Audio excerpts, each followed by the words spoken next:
Hay olores que se quedan grabados en el alma mucho más tiempo que los recuerdos visuales.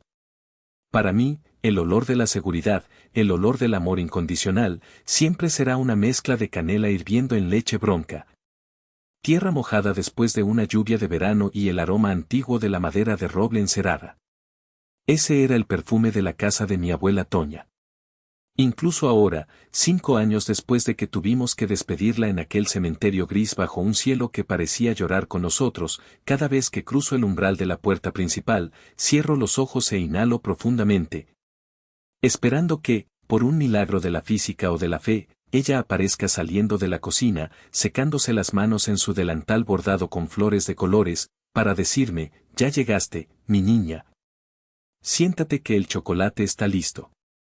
La casa no era una mansión de telenovela, ni mucho menos. Era una construcción antigua, sólida, de esas que se hacían antes, cuando las cosas se construían para durar 100 años y no para romperse a la primera de cambios. Estaba situada en las afueras de la ciudad, en una colonia que, aunque había sido alcanzada por la mancha urbana, todavía conservaba ese aire de pueblo, donde los vecinos se saludaban por su nombre y el panadero pasaba puntualmente a las 6 de la tarde con su bicicleta y su canasta de mimbre en la cabeza. Tenía techos altos que hacían eco cuando caminabas con botas, pisos de loseta de barro que crujían familiarmente bajo el peso de los años, y un jardín trasero que era el orgullo de mi abuela, donde los colibríes peleaban territorialmente por el néctar de las bugambilias fucsias que trepaban por las bardas. Yo soy Lidia. Tenía 32 años cuando la tormenta perfecta se desató sobre mi vida, desmoronando todo lo que creía seguro como si fuera un castillo de naipes soplado por un huracán categoría 5. Soy contadora pública de profesión, una mujer de números, de lógica cartesiana, de balances financieros donde el debe y el haber siempre tienen que cuadrar al centavo. Me gusta el orden. Me gusta la previsibilidad. Pero en mi familia, las cuentas emocionales nunca salían a mi favor y la lógica era un idioma extranjero que nadie más que yo parecía hablar. Esa tarde de domingo, el sol caía pesado sobre el jardín, bañando la fachada color ocre de la casa con una luz dorada y melancólica. Yo estaba podando los rosales que la abuela tanto amaba, con mis guantes de jardinería llenos de tierra, tratando de encontrar paz en el trabajo manual. Esta casa era mi santuario. Mi refugio. La abuela me la había dejado a mí, y explícitamente solo a mí, en su testamento. El recuerdo de la lectura del testamento me asaltó de repente, tan vívido como si hubiera ocurrido ayer y no hace un lustro. Estábamos en la oficina del notario Suárez, un despacho que olía a libros viejos y a tabaco rancio. La tensión en la sala era tan espesa que se podía cortar con un cuchillo. Cuando el notario leyó la cláusula de la casa, la cara de mi madre, Yolanda, se transformó de una manera que me heló la sangre. Sus ojos se abrieron desmesuradamente y su boca se contorsionó en una mueca de indignación mal disimulada, olvidando por completo el decoro de luto que supuestamente guardaba. ¿A Lidia?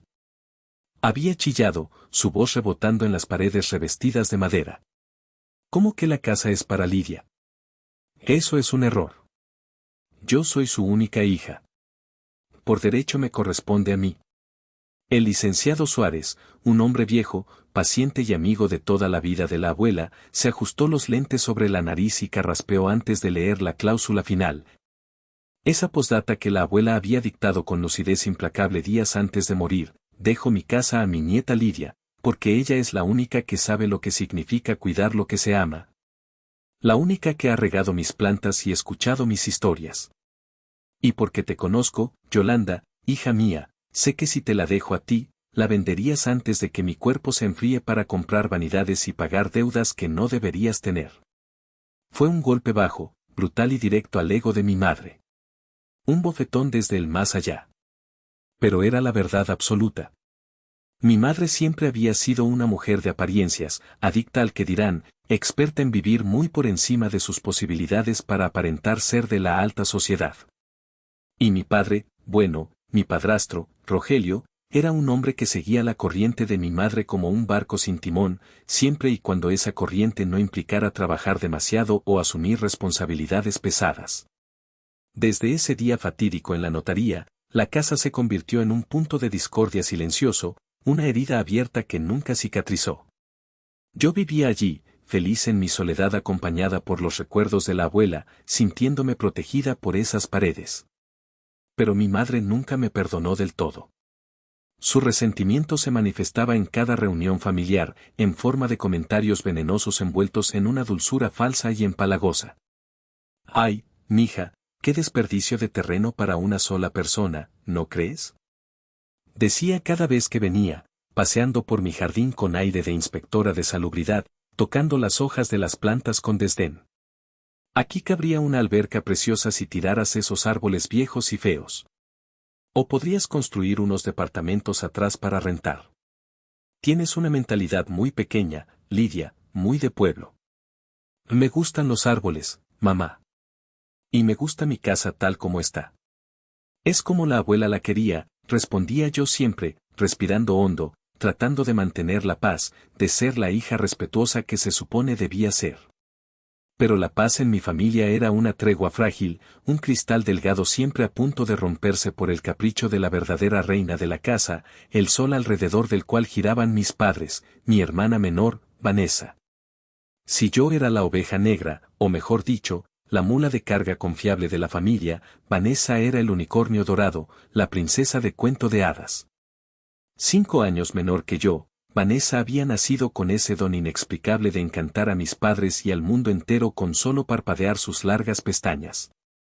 Era bonita, innegablemente bonita, con el cabello rizado y una sonrisa que podía vender hielo a los esquimales.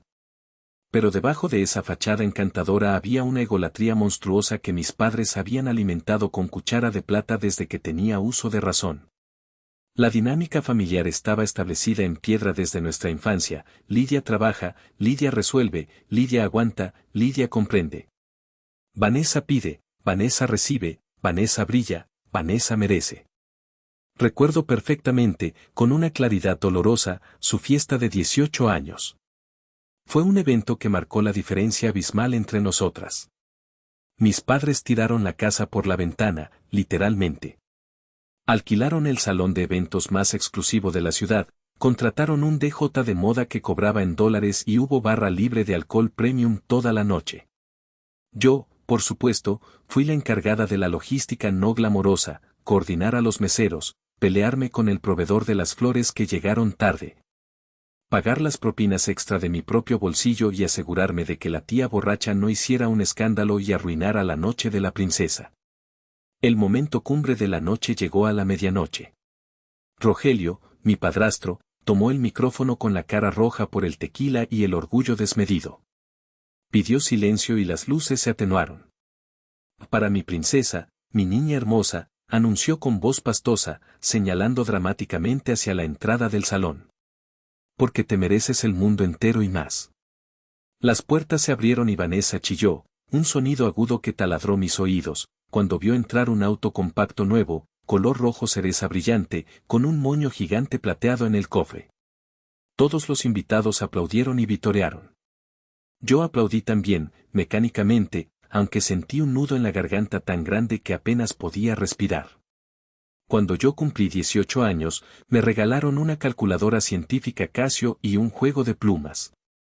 Me dijeron, con caras serias, el mejor regalo es la educación, Lidia.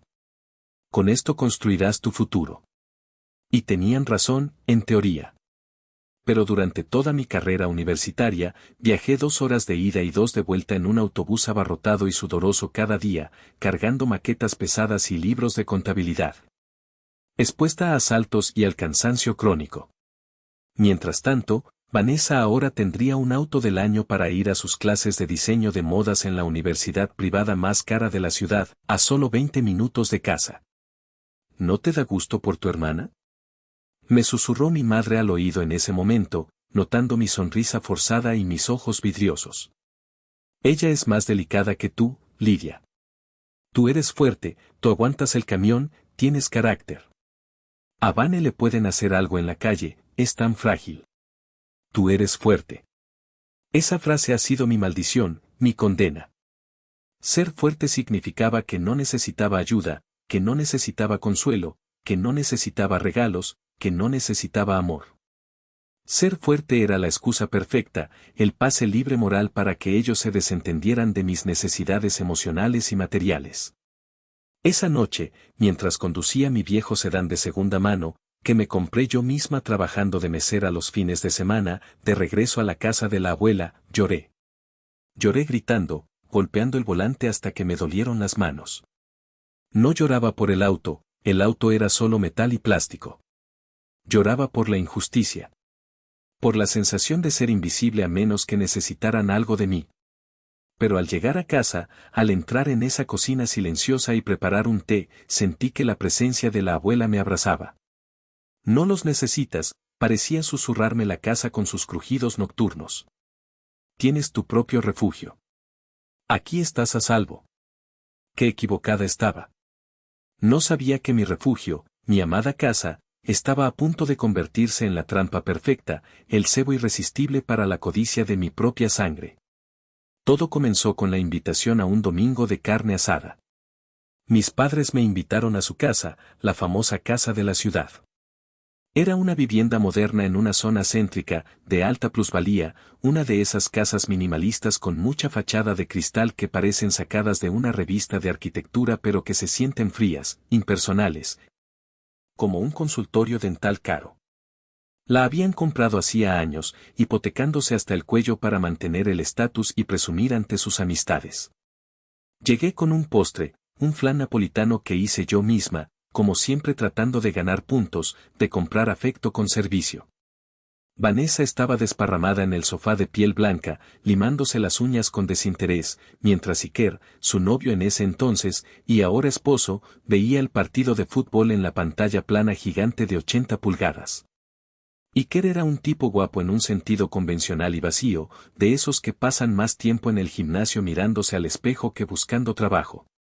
Un parásito encantador que encajaba perfectamente con la superficialidad y el materialismo de mi hermana. Lidia, qué bueno que llegaste, mi amor, dijo mi madre, saliendo de la cocina con un tono inusualmente cariñoso que activó mis alarmas internas. Me sirvió un vaso de agua de Jamaica con mucho hielo y me indicó con un gesto suave que me sentara en la cabecera de la mesa del comedor. Rogelio apagó la televisión, ignorando las protestas de Iker, lo cual ya era una señal de alerta roja. Queremos hablar contigo, hija, dijo Rogelio, sentándose a mi lado y poniendo una mano pesada y húmeda sobre la mía. Su palma estaba sudorosa. ¿Qué pasa? ¿Están bien de salud? Pregunté de inmediato, mi mente de contadora y solucionadora de problemas ya calculando costos médicos, deducibles de seguros y logística de hospitales. No, no es eso, bueno, sí y no, dijo mi madre, soltando un suspiro dramático y llevándose la mano al pecho. Es esta casa, Lidia. Se nos está haciendo muy pesada. Las escaleras me están matando las rodillas, el doctor dice que si sigo subiendo y bajando voy a necesitar cirugía. Y el tráfico de la ciudad, el ruido, la inseguridad. Rogelio ya no tiene los reflejos de antes para manejar en este caos. Estamos cansados, hija. Muy cansados. Se miraron entre ellos. Era una coreografía ensayada. Podía ver los hilos de la manipulación moviéndose. Hemos estado pensando mucho en esto, continuó mi madre, mirándome con ojos de cordero. Tú trabajas en el centro financiero, ¿verdad? Te haces casi 2 horas de ida y 2 de vuelta desde la casa de la abuela hasta tu oficina. Es peligroso, Lidia. Una mujer sola manejando tanto tiempo de noche por esas carreteras oscuras. No duermo de la angustia pensando en que te pase algo. Me gusta manejar, mamá. Pongo audiolibros. Me sirve para desconectar, mentí parcialmente. Odiaba el tráfico, me agotaba, pero amaba llegar a mi casa. El sacrificio valía la pena por la paz que encontraba al llegar. Pero piénsalo con frialdad, eres contadora, insistió Rogelio, inclinándose hacia mí. Esta casa te queda a 15 minutos de tu trabajo. 15 minutos, Lidia. Imagina lo que harías con 3 horas extra de vida al día. Podrías ir al gimnasio, tener vida social, buscar novio. Esta casa es moderna, tiene seguridad privada, plusvalía. Y nosotros añoramos la tranquilidad del campo. La casa de tu abuela es perfecta para nosotros. De una sola planta, sin escaleras, con jardín para mis plantas. El silencio se hizo espeso en el comedor. Sabía hacia dónde iban, pero mi cerebro se negaba a procesarlo. ¿Qué proponen exactamente? Pregunté, con la voz tensa, sintiendo que las paredes de cristal se cerraban sobre mí. Un intercambio, soltó mi madre, con los ojos brillando de una esperanza voraz. Nosotros nos mudamos a la casa de la abuela para nuestro retiro. Tú te vienes a vivir aquí. Es un ganar-ganar perfecto. Tú vives cerca de tu trabajo en una casa de lujo, mejoras tu nivel de vida, y nosotros tenemos un retiro tranquilo y digno, como nos merecemos después de tanto trabajar por ustedes. ¿Y los papeles? Pregunté. La lógica legal se activó en mi cerebro como un mecanismo de defensa. Mi casa está pagada, es mía al 100%. Esta casa tiene hipoteca, lo sé porque los he oído quejarse de los pagos. Rogelio hizo un gesto despectivo con la mano, como espantando una mosca molesta. Detalles, mija, meros detalles técnicos. Mira, nos quedan unos 6 años de hipoteca, tal vez menos. Tú te vienes aquí y te encargas de los pagos mensuales. Considéralo una renta, o mejor aún, una inversión a largo plazo. Cuando se termine de pagar, hacemos el cambio de escrituras formal. Si lo hacemos ahora, el gobierno nos va a comer vivos con los impuestos, el ISAI, los gastos notariales, tú sabes cuánto cuesta escriturar, es un robo. ¿Para qué regalarle dinero al notario ahorita? Somos familia, Lidia. Hay confianza. La sangre es más espesa que el agua. Dudé. Cada célula de mi cuerpo, cada instinto de supervivencia, me gritaba que era una mala idea. Mi casa era mía. Nadie me la podía quitar. Esta casa, legalmente, seguía siendo de ellos. Yo estaría pagando por algo que no estaba a mi nombre. No sé, me parece arriesgado, murmuré, mirando mi vaso de agua. Hazlo por tu madre, intervino Rogelio, jugando la carta maestra, la culpa. Mírala, está agotada. Sus rodillas no aguantan más. ¿Vas a dejar que tu madre sufra dolor diario teniendo la solución en tus manos? Y piensa en ti. Eres joven, necesitas estar en la ciudad, salir, conocer gente. En ese pueblo donde vives te vas a quedar solterona y amargada como tu tía Gertrudis, rodeada de gatos. Mi madre se limpió una lágrima inexistente de la mejilla, sorbiendo la nariz delicadamente. Solo queremos lo mejor para todos, Lidia. Además, Vanessa ya casi termina la carrera, pronto se irá con Iker, se casarán. Nos quedaremos solos en esta casa tan grande y vacía. Por favor, hija. Déjanos descansar en la casa de mi madre. Es lo único que te pido. Me sentí acorralada. Por un lado, la lógica fría me decía, corre. Por el otro, el deseo desesperado, infantil y patético de complacerlos, de ser la buena hija, de demostrarles que yo también podía cuidar de ellos, pesó más. Quería que me miraran con el mismo orgullo y adoración con el que miraban a Vanessa. Quería comprar su amor con mi sacrificio. Está bien, dije finalmente, con un suspiro que sonó a rendición. Hagamos el cambio. Si hubiera sabido que en ese momento, con esas 2 palabras, estaba firmando mi propia sentencia de muerte emocional y financiera, habría salido corriendo de esa casa sin mirar atrás. Aunque tuviera que caminar descalza sobre vidrios. La mudanza fue sospechosamente rápida. Demasiado rápida. Parecía que mis padres tenían las maletas hechas mentalmente desde hacía meses, esperando solo el momento de lanzar la red. En cuestión de una semana, mi vida se había trastocado por completo. Yo estaba instalada en la casa de la ciudad y ellos habían tomado posesión de mi refugio suburbano. La primera noche en la nueva casa fue una experiencia desoladora. Era un lugar frío, literalmente. Los acabados de mármol y las ventanas enormes de piso a techo no retenían el calor, y el sistema de calefacción central hacía un ruido de traqueteo que no calentaba nada. No había olor a canela ni a madera. Olía a limpiador industrial, a polvo de ciudad y a soledad. Me senté en la sala, rodeada de cajas sin desempacar, y miré mi estado de cuenta en la laptop. El acuerdo verbal, ese maldito pacto de caballeros basado en la confianza familiar, estipulaba que yo pagaría la mensualidad de la hipoteca directamente a la cuenta personal de mi madre, y ella, a su vez, pagaría al banco. La cantidad era considerable, casi el 45% de mi sueldo neto. Era una locura financiera.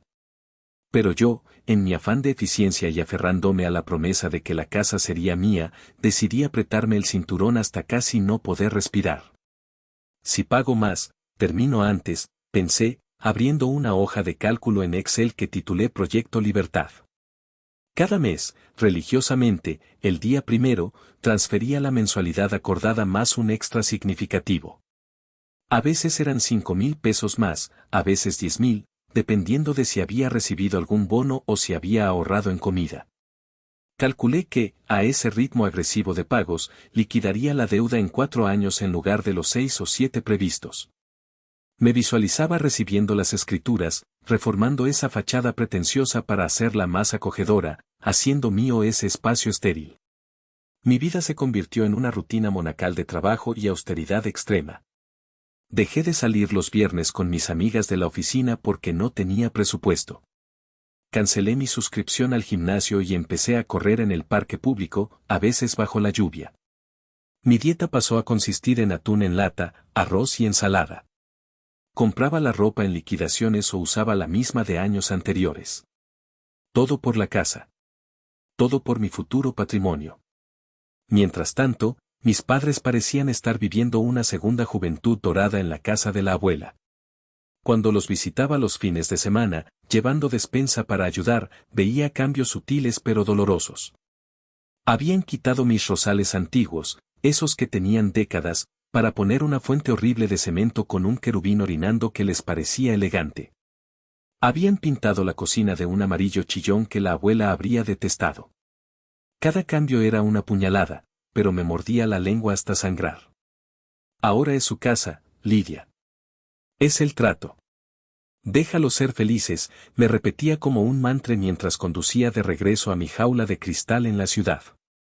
Fue al segundo año de este arreglo cuando las primeras grietas empezaron a aparecer, no en la estructura de la casa, sino en la narrativa que mi familia me vendía. Yo estaba en mi oficina un martes por la tarde, comiendo un sándwich triste de jamón y queso frente a la computadora, cuando me llegó una notificación de Facebook. Era una etiqueta en una foto de Vanessa. La curiosidad me ganó y abrí la aplicación. La foto me golpeó como un puñetazo en el estómago. Vanessa estaba posando en la proa de un yate privado, con un bikini de diseñador que costaba más que mi presupuesto de comida de 2 meses, sosteniendo una copa de champán rosado. El mar detrás de ella era de un turquesa irreal.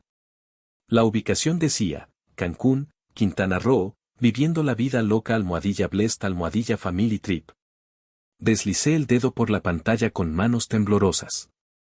En la siguiente foto aparecía mi madre, Yolanda, con un sombrero enorme de ala ancha y unas gafas de sol Gucci, brindando con Rogelio, quien lucía una guayabera de lino nueva y fumaba un puro.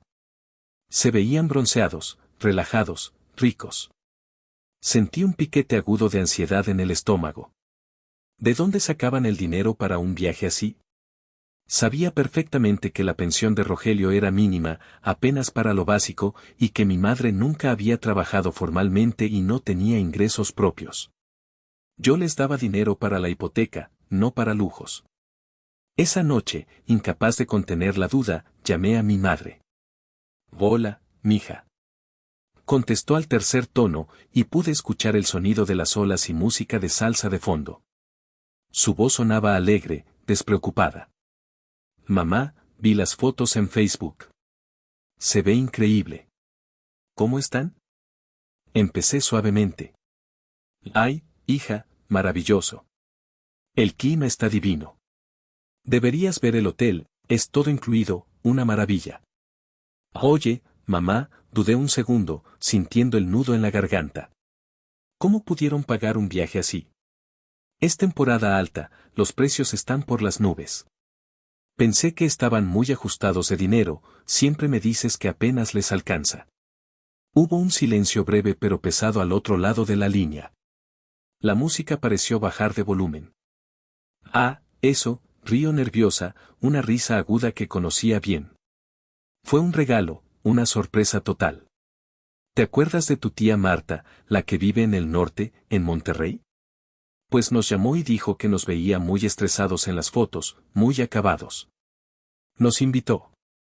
Todo pagado, hija, una verdadera bendición de Dios. Ella pagó los vuelos y el hotel con sus puntos de viajero frecuente. ¿La tía Marta? Pregunté, escéptica hasta la médula. La tía Marta era conocida en la familia por ser más coda que un regio en Cuesta de Enero. Era la mujer que lavaba los platos desechables para reusarlos. Qué raro, mamá. La tía Marta nunca regala nada, ni un chicle. La gente cambia, Lidia. No seas tan mal pensada, te hace daño tener el corazón tan duro. Deberías alegrarte por nosotros, tus padres. Después de tanto trabajar y criar a 2 hijas, merecemos un descanso, ¿no crees? Claro, mamá. Claro que lo merecen. Disfruten. Colgué, sintiéndome culpable por dudar. Soy una envidiosa, me dije a mí misma frente al espejo. Seguro ahorraron peso a peso de su pensión, comiendo frijoles para poder irse. Y yo aquí juzgándolos. La manipulación funcionaba a la perfección. Pero las señales siguieron llegando, acumulándose como polvo bajo la alfombra. Unos meses después, Vanessa llegó a una comida familiar con un bolso Louis Vuitton colgado del brazo. Es réplica, tontita, me dijo rápidamente cuando vio que mis ojos se clavaban en el logo. Me costó 500 pesos en el tianguis de la San Felipe. Es clon espejo, ¿a poco no parece original? Pero yo soy contadora. Tengo ojo para los detalles. Sabía distinguir el cuero real del sintético, las costuras hechas a mano de las industriales. Ese bolso era auténtico. Y costaba lo que yo pagaba de hipoteca en 3 meses. Empecé a sentirme como la protagonista de una película de terror psicológico donde todos saben el secreto menos ella, y el monstruo está dentro de la casa. Pero la negación es una droga poderosa. Yo necesitaba creer que mi esfuerzo valía la pena. Necesitaba creer que mi familia no me estaba viendo la cara de idiota. Pasaron 4 años. 4 largos años de transferencias puntuales, de aguinaldos íntegros depositados en la cuenta de mi madre bajo el concepto adelanto capital casa. Según mis cálculos meticulosos en Excel, la deuda debía estar casi liquidada. Faltaba muy poco, tal vez unos 50 o 60 mil pesos. La meta estaba a la vista. La casa de la ciudad, aunque seguía sintiéndose ajena en estructura, ya tenía mi huella, mi sangre y mi sudor impregnados en ella. Había cambiado el calentador de paso que explotó el primer invierno, 15,000 pesos que salieron de mi fondo de emergencias. Había impermeabilizado todo el techo que goteaba como regadera en época de lluvias, 20,000 pesos más. Y, la joya de la corona, mi gran proyecto, había remodelado la cocina. Era mi orgullo y mi alegría. Ahorré durante 3 años, privándome de todo, para tirar esa cocina vieja de formaica y poner una isla de granito San Gabriel. Cambiar los gabinetes viejos por unos de madera oscura con cierre lento y comprar electrodomésticos de acero inoxidable de alta gama. Me gasté casi 150,000 pesos en esa cocina. Es una inversión excelente, me dijo Rogelio cuando vino a verla terminada, pasando la mano por la encimera de granito con una sonrisa codiciosa. Queda muy bien para la plusvalía de de tu casa. Va a valer mucho más si algún día se vende. Ese desliz verbal, ese nuestra corregido rápidamente, debió haberme alertado como una sirena de ataque aéreo. Pero estaba tan orgullosa de mi cocina que lo dejé pasar. Entonces llegó el anuncio del viaje de negocios. Mi jefe me llamó a su oficina.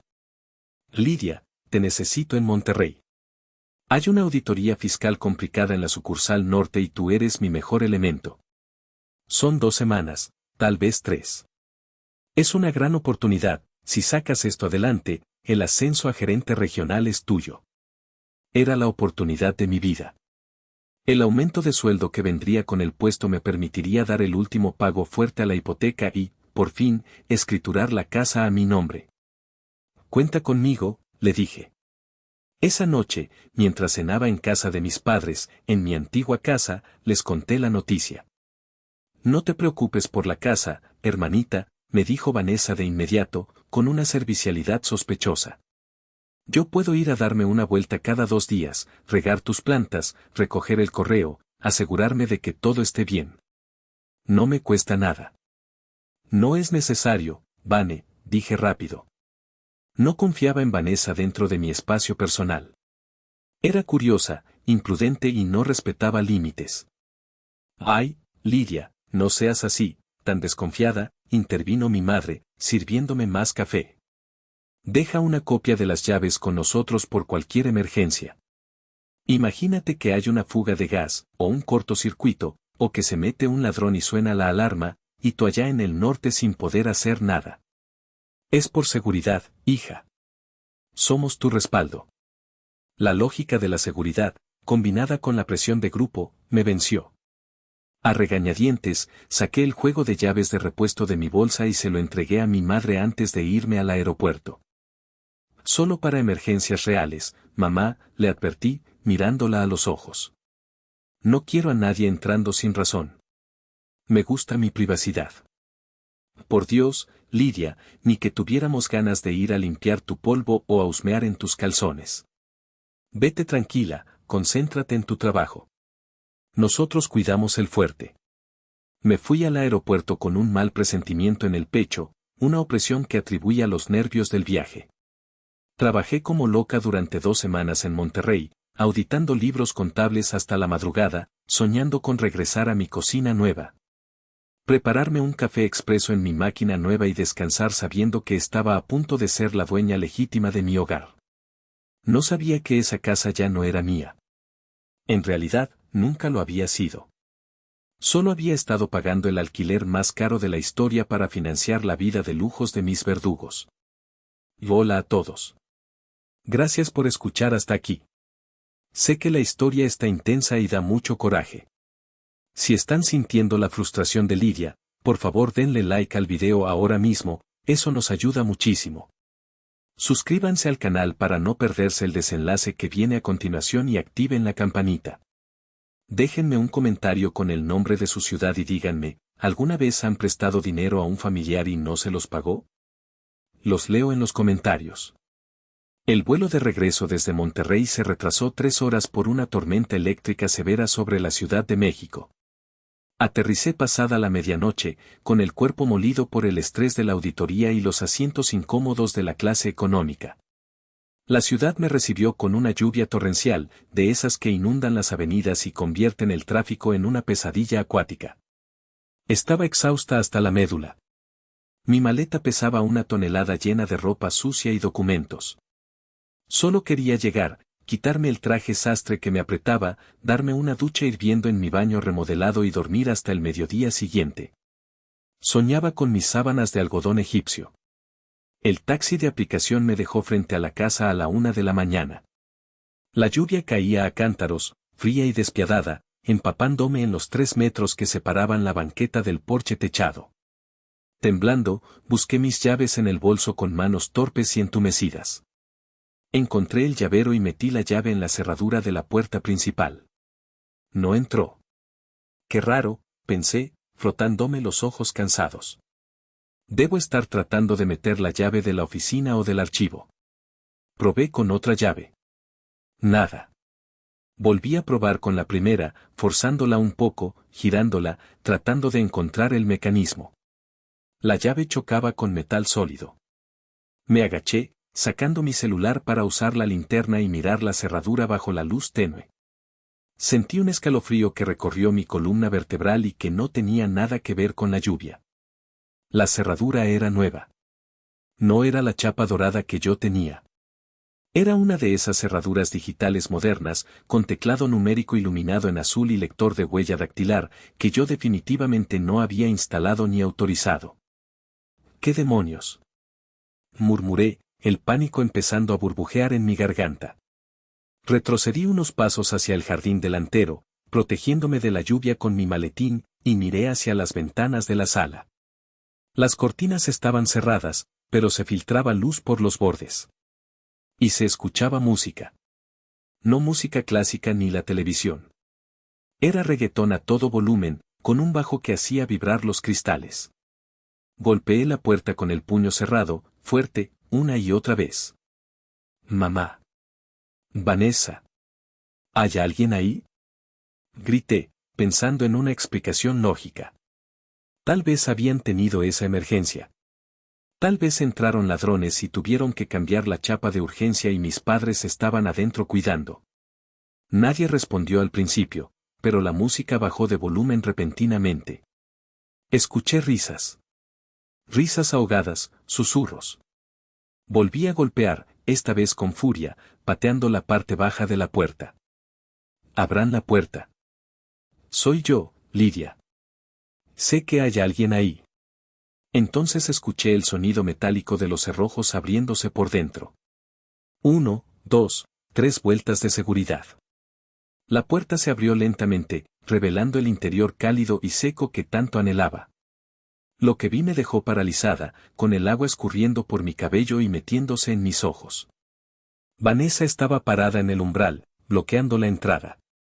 Llevaba puesta mi bata de seda color crema, esa carísima que me había comprado en un outlet de Estados Unidos y que guardaba celosamente para ocasiones especiales. Tenía una copa de vino tinto en la mano, de mis copas de cristal de Bohemia. Detrás de ella, Iker estaba recargado en la pared del recibidor, sin camisa, descalzo, comiéndose una manzana que había sacado de mi frutero de cerámica artesanal. ¡Ay, Lidia! ¿Qué escándalo haces, por Dios! Son la 1 de la mañana, vas a despertar a los vecinos, dijo Vanessa, arrastrando las palabras. Sus ojos estaban un poco vidriosos, estaba ebria. ¿Qué hacen aquí? ¿Por qué cambiaron la cerradura? ¿Y por qué traes puesta mi ropa? Exigí saber, mi voz temblando entre la furia y la confusión. Intenté empujar mi maleta hacia adentro para resguardarme de la lluvia, pero Vanessa no se movió. Iker dio un paso adelante, poniéndose al lado de Vanessa, bloqueando el paso con su cuerpo trabajado de gimnasio. Ve, tranquila Cuñis. Baja la voz. No puedes entrar así, toda mojada, vas a ensuciar el piso. ¿Qué no puedo entrar? Es mi casa, imbécil. Grité, mi paciencia rompiéndose en 1000 pedazos. Quítense de en medio ahora mismo. Vanessa soltó una risita cruel, mirando a Iker como si yo hubiera contado un chiste buenísimo. Bebió un sorbo de vino y me miró con una suficiencia que me dio náuseas. Corrección, hermanita. Era tu casa. Bueno, técnicamente nunca fue tuya, ¿verdad? Siempre estuvo a nombre de papá y mamá. Tú solo eras, la inquilina. Sentí que el suelo se abría bajo mis pies, que el mundo daba vueltas. ¿De qué estás hablando, Vanessa? Mamá y papá nos la dieron, dijo Vanessa, levantando la mano izquierda para admirar su anillo de compromiso bajo la luz del recibidor. Como regalo de bodas adelantado. Ya nos casamos por el civil la semana pasada, ¿no sabías? Fue algo íntimo, sorpresa. Necesitábamos un lugar digno donde empezar nuestra vida de casados, formar una familia, y pues, esta casa es perfecta. Gracias por la cocina, por cierto. Me encanta el granito, tienes buen gusto. La miré, tratando de procesar la maldad pura, destilada, en sus palabras. No podía ser cierto. He pagado esta casa por 4 años, dije, mi voz quebrándose. He pagado cada centavo. Las reformas, el mantenimiento, los impuestos. Tengo los recibos. Renta, querida. Eso fue renta, interrumpió Iker, con una sonrisa burlona que me dieron ganas de borrarle a golpes. Y ahora se te acabó el contrato de arrendamiento. Los dueños decidieron cambiar de inquilino. Están locos. Voy a llamar a la policía. Esto es allanamiento. Llama a quien quieras, dijo Vanessa, bostezando exageradamente. Los papeles, las escrituras, están a nombre de mis papás. Y mis papás nos dieron las llaves y el permiso a nosotros. Tú aquí eres una intrusa, una visita no deseada. Por cierto, tus cosas, tu ropa y tus libros viejos, están en cajas en el garaje. Mañana puedes venir por ellas con una mudanza. Hoy no, porque estamos celebrando nuestra luna de miel en casa y cortas la vibra. Intenté empujar a Iker para entrar, ciega de furia primitiva. Quería entrar a mi casa, quería sacar a mi hermana de los pelos, quería romper esa cocina que tanto me costó si no podía tenerla. Déjenme pasar. Grité, lanzándome hacia adelante. Pero Iker era mucho más fuerte que yo. Me empujó hacia atrás con fuerza, sin miramientos. Tropecé con mi propia maleta y caí de espaldas sobre el concreto mojado y áspero del porche. El dolor estalló en mi coxis y en mis codos. Vete, Lidia. Gritó Vanessa, perdiendo la compostura de niña rica. Nadie te quiere aquí. Eres una amargada envidiosa. Déjanos ser felices. Consíguete una vida. Y me cerraron la puerta en la cara. El sonido del portazo resonó como un disparo en la noche lluviosa, seguido inmediatamente por el sonido del cerrojo electrónico cerrándose. Bip bip bip. Bloqueado. Me quedé ahí, tirada en el suelo, empapada hasta los huesos, humillada, mientras el reggaetón volvía a subir de volumen adentro. Lloré, mezclando mis lágrimas con la lluvia, sintiéndome la persona más estúpida y sola del universo. No sé cómo me levanté. La adrenalina y el odio me dieron fuerzas que no sabía que tenía. Arrastré mi maleta de vuelta a la calle. El taxi ya se había ido. Tuve que caminar 3 cuadras bajo la tormenta hasta una avenida principal para pedir otro. Lléveme a las afueras, le dije al chofer, dándole la dirección de la casa de la abuela con voz temblorosa. Señorita, eso está lejísimos, y con esta lluvia, empezó a protestar. Le pago el triple. Por favor. Solo lléveme. El viaje duró casi 2 horas. 2 horas en las que mi mente era un torbellino de imágenes, la sonrisa de mi madre cuando acepté el trato, las fotos de Cancún, la cocina nueva, la bata de seda en el cuerpo de mi hermana. Esto no puede estar pasando. Mis padres no me harían esto. Debe ser una pesadilla. Llegué a la casa de la abuela a las 3 de la mañana. La lluvia había amainado un poco, convirtiéndose en una llovizna persistente y helada. Las luces de la casa estaban apagadas. Salté del taxi, le aventé los billetes al chofer y corrí hacia la reja principal de hierro forjado. Toqué el timbre del interfón 1, 2, 10 veces, sin parar. Mantuve el dedo pegado al botón. Mamá. Papá. Salgan. Sé que están despiertos. Grité, sin importarme despertar a toda la colonia. Pasaron 5 minutos eternos. Los perros de los vecinos empezaron a ladrar. Finalmente, la luz del porche se encendió. Rogelio salió en pijama, con cara de pocos amigos, pero no se acercó a la reja. Se quedó seguro en la puerta de entrada, a 10 metros de distancia. ¿Qué te pasa, Lidia? Estás loca, son las 3 de la mañana. Estás despertando a todo el vecindario, dijo, alzando la voz para que lo oyera. ¿Qué me pasa? Grité, agarrando los barrotes de la reja y sacudiéndolos. Vanessa y su marido me sacaron de mi casa a empujones. Cambiaron las cerraduras. Me tiraron al piso. Dicen que ustedes se la regalaron. Diles que es mentira, papá. Diles que es un error. Rogelio no me miró a los ojos. Se rascó la cabeza calva, incómodo, mirando sus pantuflas. Entonces, Yolanda apareció detrás de él, envuelta en una bata gruesa de lana. Se veía molesta, no preocupada. No es mentira, Lidia, dijo mi madre, con esa voz fría, pragmática y cortante que usaba para regatear precios en el mercado. Es la verdad. Sentí como si me hubieran dado un balde de agua helada. ¿Cómo pudieron? Sollocé, el dolor desgarrándome la garganta. Yo he pagado todo. Todo. Teníamos un trato. 4 años, mamá. 4 años de mi vida. Ay, hija, no seas dramática, por favor, dijo Yolanda, cruzándose de brazos. Las circunstancias cambian. Tú eres una mujer soltera, profesional, ganas bien. Puedes rentar un departamento bonito en cualquier lado, un loft de esos de moda. Tu hermana recién empieza su vida de casada.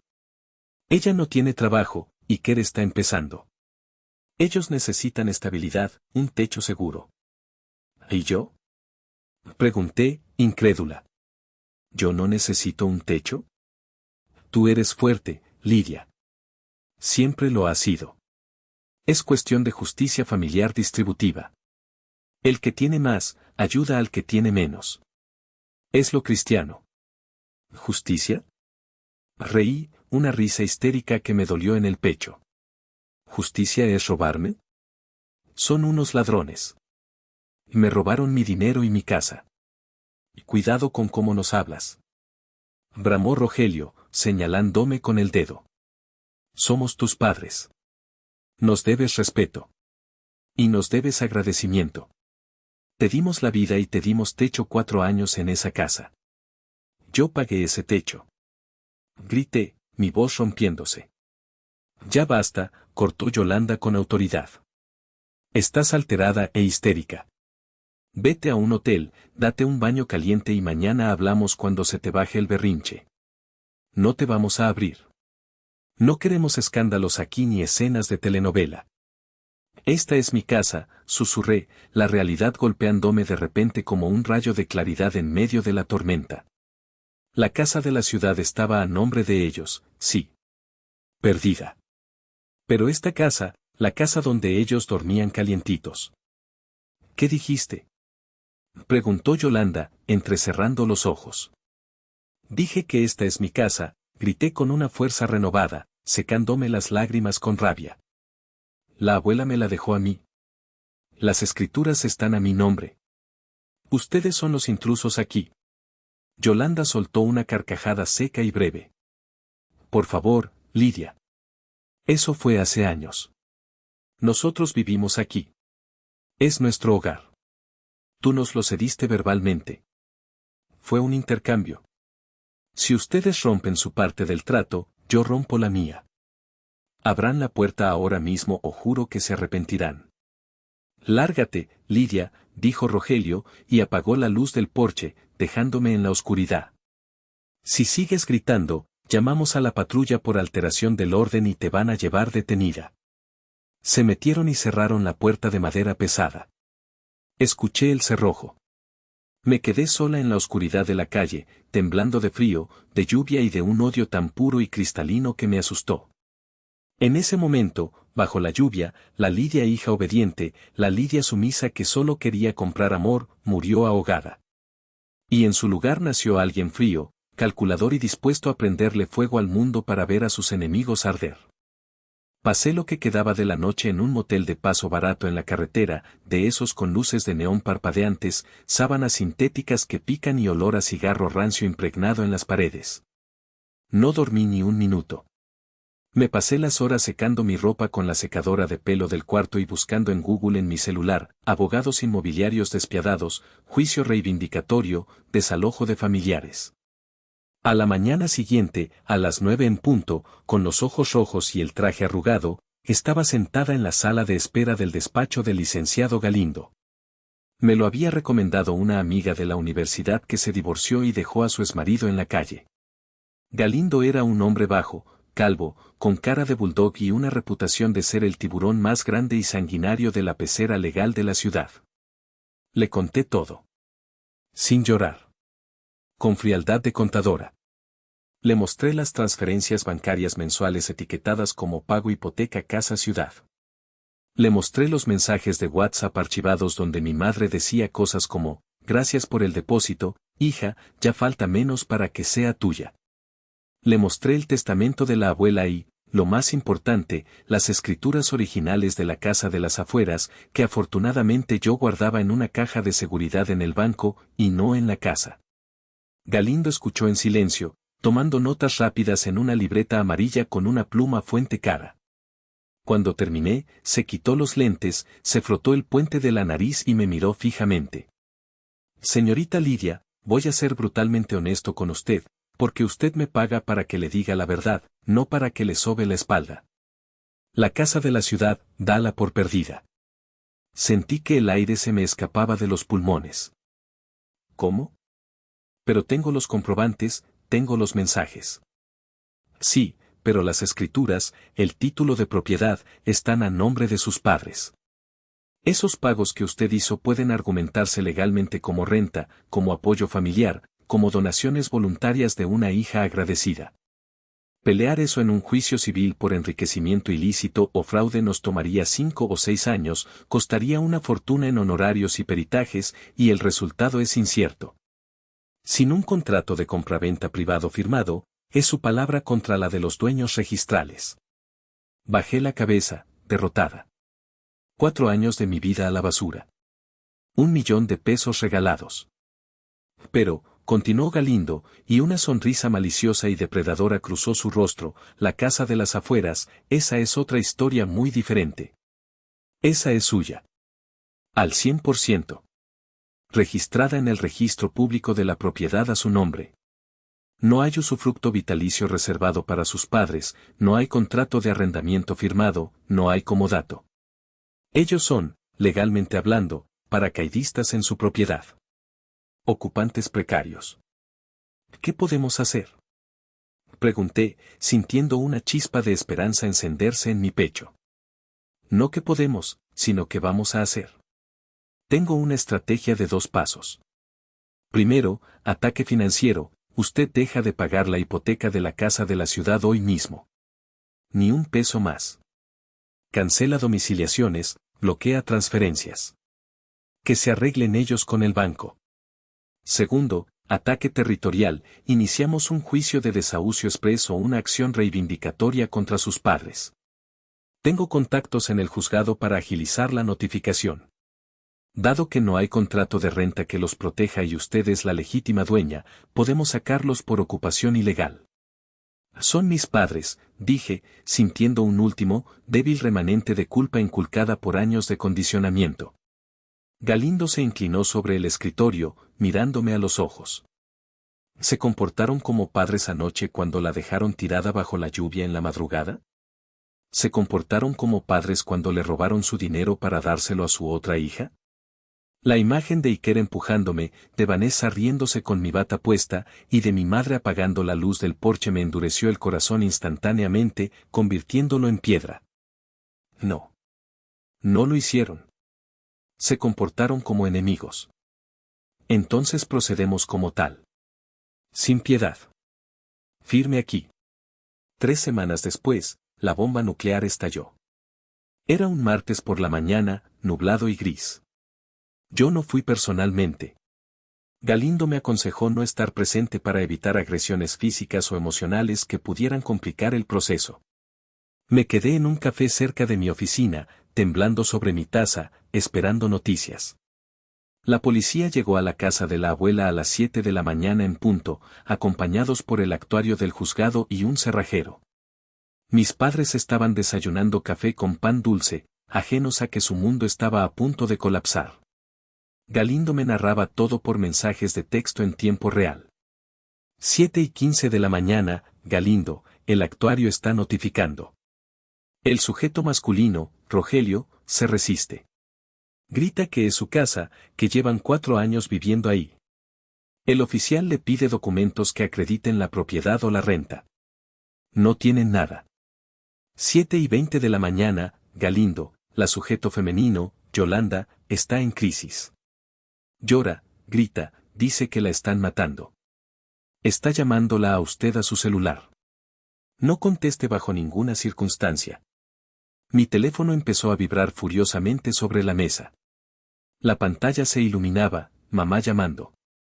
Papá llamando. Vanessa llamando. Casa abuela llamando. Lo miré como si fuera una bomba de tiempo, luego lo puse en modo avión con mano firme. Me sentía enferma de los nervios, con náuseas, pero no iba a ceder. Según el reporte posterior detallado que me dio Galindo, Yolanda intentó jugar la carta de la víctima al máximo. Se tiró al piso del jardín, se agarró el pecho, dijo que le estaba dando un infarto. Los paramédicos llegaron en ambulancia, la revisaron, le tomaron la presión y dictaminaron que solo era un ataque de histeria y drama. El actuario fue implacable, haciendo su trabajo.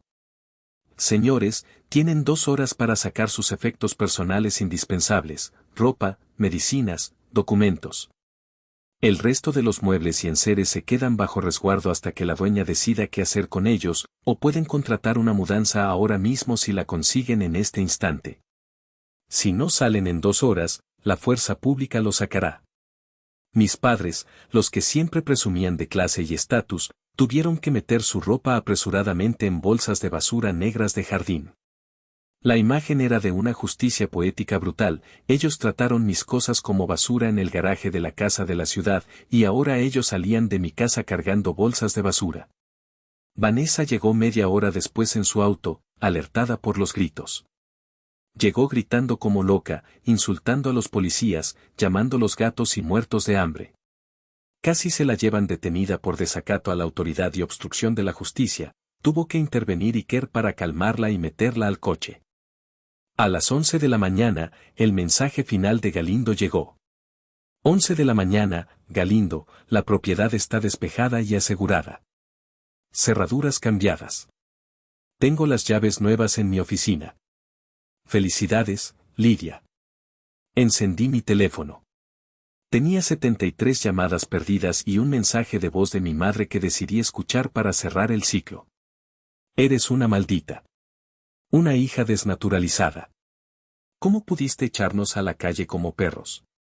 Dios te va a castigar, Lidia. Te vas a quedar sola y te vas a pudrir en tu dinero. No tienes madre. Tienes razón, dije al teléfono muerto. Ya no tengo madre. Fui a la casa de la abuela esa misma tarde, antes de que cayera el sol. Entrar fue una experiencia agridulce y devastadora. La casa estaba irreconocible. El aire estaba viciado. Había basura por todos lados. Platos sucios acumulados en el fregadero con moho de días, cajas de pizza vacías en la sala. La fuente de cemento en el jardín, esa que habían puesto quitando mis rosales, estaba seca, agrietada y llena de agua estancada con larvas de mosquito. Mis padres habían convertido el santuario de limpieza y amor de la abuela en una leonera sucia y descuidada.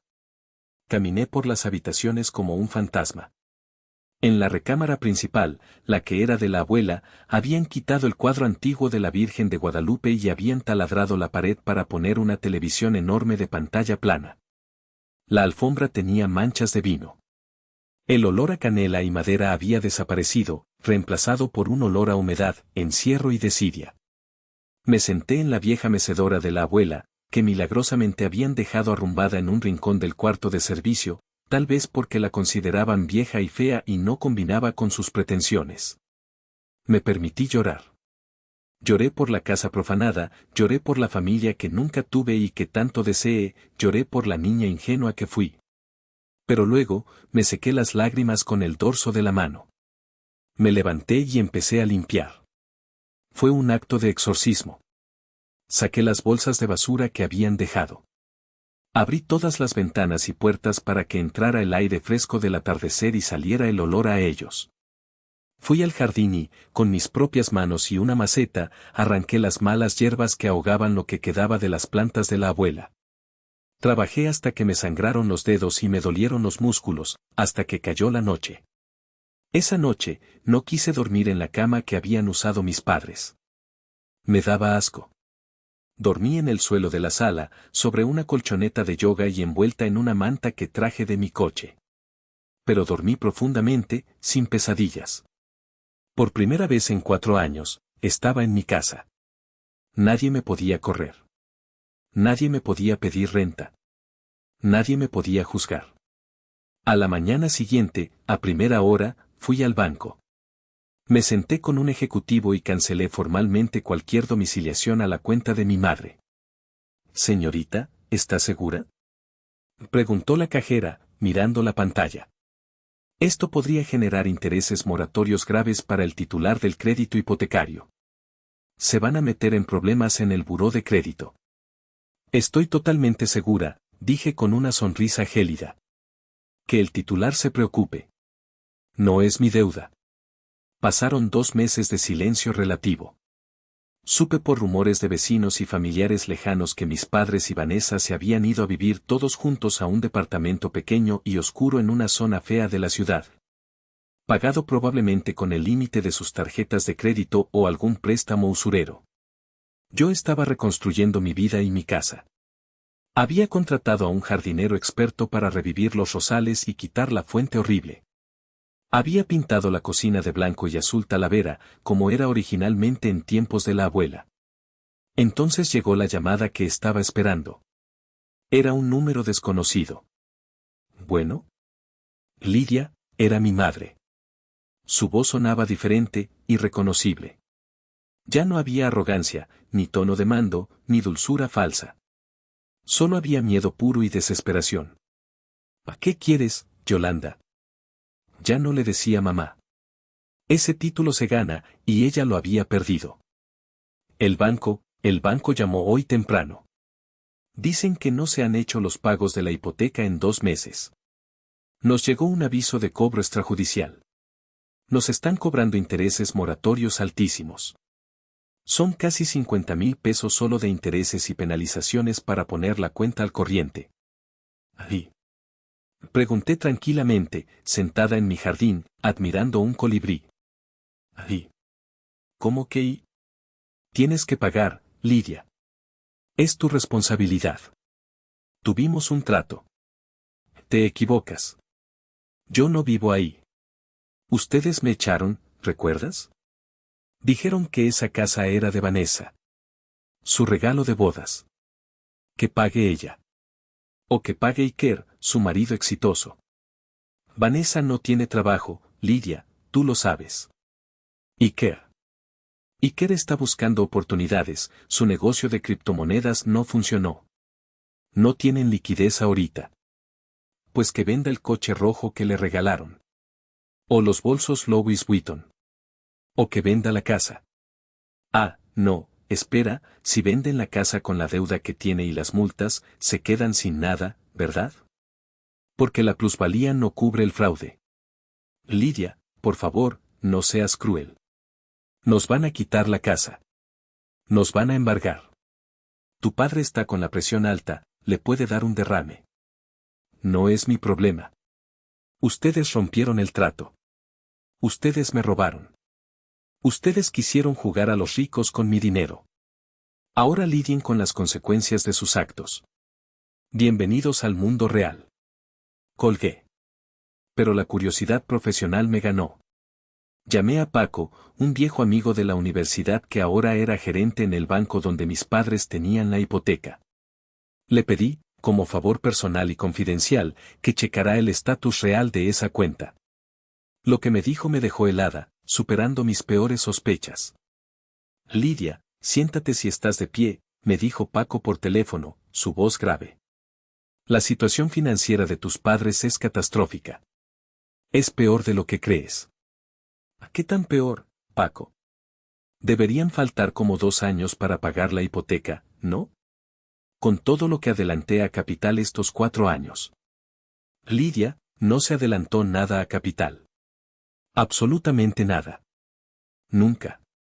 Sentí un zumbido en los oídos, como si hubiera estallado una granada cerca. ¿Cómo que nada? Yo mandaba 15,000 pesos extra cada mes. Tengo las transferencias. Decía abono a capital. Esos depósitos entraban a la cuenta de débito de tu madre, sí. Pero de ahí, el dinero se esfumaba. Solo se pagaba la mensualidad mínima exigible de la hipoteca para que el banco no molestara. El resto se gastaba en tiendas departamentales de lujo, agencias de viajes, restaurantes, pagos de tarjetas de crédito y concesionarias de autos. Hice cuentas mentales rápidas, sintiendo náuseas. 4 años. 48 meses. 15,000 pesos extra al mes promedio. Más mis aguinaldos completos de 4 años. Mis padres me habían robado casi 1,200,000 pesos. ¿Y cuánto se debe de la casa actualmente? Pregunté, con la voz muerta. Casi lo mismo que al principio del crédito. De hecho, Hicieron una reestructuración de la deuda hace 2 años para bajar la mensualidad y, escucha esto, sacaron un préstamo de liquidez sobre la propiedad hace 6 meses. Deben casi 3 millones de pesos. La casa está hipotecada hasta el techo. 3 millones. Habían hipotecado el futuro de su princesa Vanessa para pagar su vida de lujos presente, usando mi dinero como caja chica para los intereses. Entendí todo con una claridad dolorosa. La razón por la que querían que Vanessa se quedara a la casa no era solo favoritismo ciego. Era porque sabían que la bomba financiera estaba a punto de estallar. Necesitaban a alguien viviendo ahí para mantener la apariencia mientras todo se derrumbaba, o tal vez esperaban que Vanessa consiguiera un marido rico que pagara la deuda. Y al echarme a mí, pensaron arrogantemente que yo seguiría pagando por culpa o estupidez, manteniendo el barco a flote unos años más. Eran monstruos. Monstruos que comían a sus propios hijos. Le envié un mensaje de WhatsApp a Vanessa con la captura de pantalla de la información financiera que me pasó Paco, borrando la fuente y los datos sensibles. Felicidades por tu regalo de bodas, hermanita. Tus papis no te regalaron una casa, te regalaron una deuda de 3 millones de pesos impagable. Y se gastaron todo mi dinero en tus viajes a Cancún y tus bolsas. Disfruta la quiebra. PD, Iker no se casó con una heredera, se casó con una deudora. Supe después, por los chismes jugosos de la tía Marta, que resultó ser mi mejor aliada informativa, que la guerra civil estalló en ese departamento alquilado esa misma noche. Vanessa gritó, rompió platos, acusó a mis padres de arruinarle la vida, de ser unos estafadores. Iker la dejó a la semana siguiente, hizo sus maletas y se fue cuando vio que no había dinero que sacar, demostrando el amor verdadero que le tenía. Pasaron 6 meses. Era una tarde hermosa de primavera. Mis rosales estaban floreciendo nuevamente, llenando el aire de perfume dulce y manchas de color rojo y rosa. La fuente había sido demolida y en su lugar planté un árbol de limón. Yo estaba sentada en el porche, en la mecedora de la abuela que había restaurado, leyendo un libro y bebiendo té helado. Un taxi se detuvo frente a la reja. Bajaron 3 figuras. Al principio no los reconocí. Yolanda, Rogelio y Vanessa. Se veían viejos. No viejos de edad, sino viejos de espíritu. Rogelio caminaba encorvado. Yolanda había perdido su tinte rubio perfecto y se le veían las raíces grises, no llevaba maquillaje. Vanessa estaba delgada, demacrada, sin el brillo de princesa. Llevaban ropa común, desgastada. Se acercaron a la reja. Yo no me moví de mi mecedora. Lidia. Llamó mi madre. Su voz era un hilo quebradizo, irreconocible. Hija, por favor. Sal. Me levanté lentamente, dejé mi libro en la mesa y caminé hasta la mitad del jardín, manteniendo una distancia de seguridad de 5 metros. ¿Qué quieren?, pregunté sin emoción. Perdimos la casa, dijo Rogelio, mirando al suelo, incapaz de sostenerme la mirada. El banco la remató ayer. Nos dieron 24 horas para salir. El departamento que rentamos, nos corrieron por falta de pago. No tenemos a dónde ir, Lidia. Estamos en la calle. Iker se fue, sollozó Vanessa. No había rastro de la chica arrogante que me cerró la puerta en la cara. Parecía una niña asustada y rota. Se llevó el coche rojo. Se llevó mis joyas. Se llevó todo. Me dejó una nota diciendo que no podía vivir con perdedores. A Lidia, mija, dijo Yolanda, acercándose a los barrotes y sacando un tupperware de plástico de su bolsa de mano vieja. Te traje tamales. De los verdes, los que te gustan, los que te hacía cuando eras niña.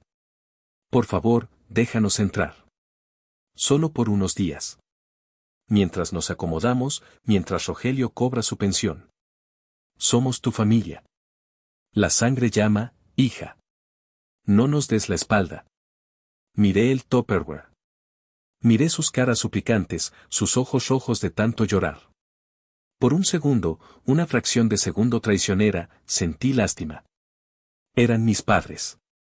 Era mi hermana pequeña. Estaban derrotados. Pero luego miré mi casa. Mi refugio. Recordé la lluvia de aquella noche, el frío calándome los huesos.